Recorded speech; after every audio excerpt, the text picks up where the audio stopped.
বাংলাদেশের ভাগ্য পরিবর্তন হয়নি, পঞ্চগড়ের ভাগ্য পরিবর্তন হয়নি। রাতের আধারে শতাধিক অবৈধ ট্রেনার দিয়ে জনগণকে ভূমিধসের মুখে ফেলে পানির স্তরকে নিচে নামিয়ে তারা এই চাঁদাবাজি করছে। আমরা সেটা জানি, আমরা জানি কিনা চাঁদাবাজি করছে, সিন্ডিকেট খাওয়াচ্ছে, শ্রমিকদের শোষণ করছে। যারা সনাতন পদ্ধতিতে এই কাজগুলো করতে করে দীর্ঘ সময় কাজ করতে পারত, মজুরি পেত, তাদের হক তারা নষ্ট করছে। আমরা জানি কিনা? মোর ভাই বা দাদা দাদা না বললে শুনে নাও, এই পঞ্চগড় এই যে ৮-১০টা লোক মিলে পাথরের বালু তুলে এনে পঞ্চগড়ের যে একটা ধ্বংসের দিকে ভূমিধসের দিকে লেগে আছে, এইটার ফল আমার লক্ষ লক্ষ মানুষ, আমার পরবর্তী ছোঁয়া সবাইকে এটা ফল করতে হবে। এমন অনেক পুলিশ আছে যার কাঁচা সারবার আগর মুখ দেয় আগর টাকা দিতে হবে, আগর তার সে পুলিশ ভালো, তাকে আমরা সম্মান করবো, মাথায় উঠে রাখবো। কিন্তু পুলিশ কারবারি ইউনিফর্ম পরা চোর বাচ্চার চাঁদাবাজকে পঞ্চগড়ে জায়গা দেওয়া হবে না। এই হাসপাতাল নারীরা, এই অভ্যুত্থানের লড়াইয়ের সৈনিকরা পঞ্চগড় থেকে ঢাকায়, এরা হাসিনার বিরুদ্ধে না দাঁড়ালে হাসিনার পক্ষে হইত না। কেউ কি আগে ভাবছিল যে হাসিনার মতো একজন ফেরাউনের ৩৬ দিনে পতন হয়ে যাবে? পঞ্চগড়ে হাসিনার চেয়ে বড় ফেরাউন নাই। যারা চোর বাচ্চা তাদের পরিচয়টা ছোট, আমাদের শুধু সাহস দিয়ে তাদের সামনে দাঁড়াতে হবে।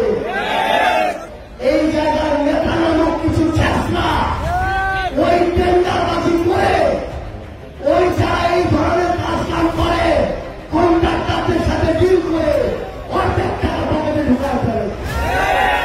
তারপরে রাস্তাঘাটের ব্যবস্থা হবে, তোমার বাড়ির আশেপাশে রাস্তাঘাটগুলোর মতো। পঞ্চগড়ের ভাগ্য পরিবর্তন করার জন্য তোমার সবাই একসাথে কাজ করা লাগবে।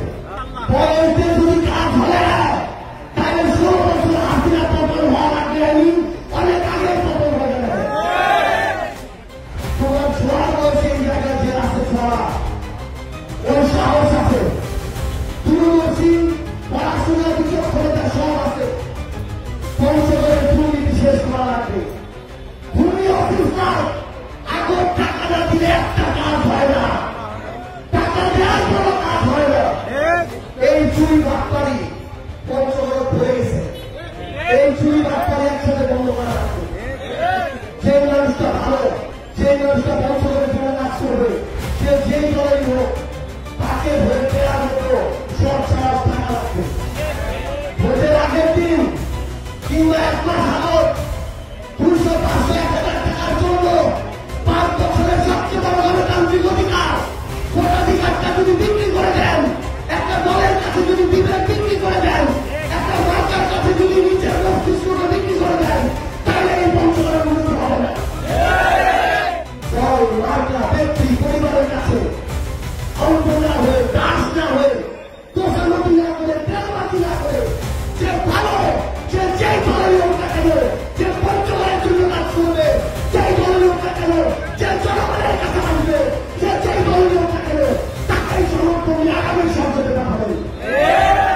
আমরা বিশ্বাস করি দল, মত, ধর্ম, বর্ণ নির্বিশেষে, স্পেশালি আমাদের এই পঞ্চগড়ে আমাদের অসংখ্য সনাতন ধর্মাবলম্বী ভাই বোনেরা রয়েছে, তারা বাংলাদেশী, তাদের সবচেয়ে বড় পরিচয় যারা বাংলাদেশী, তাদেরকে যেন অন্য কোনো কথা বলে কোনোভাবে কেউ তাদেরকে খারাপ লাগার মতো কোনো অবস্থায় না করবে। এটা আমাদের সবার করে রাখতে হবে। আমাদের সবার দায়িত্ব নিতে হবে, পঞ্চগড় সবাইকে ধারণ করতে হবে, তাহলে পঞ্চগড় বাংলাদেশের কাছে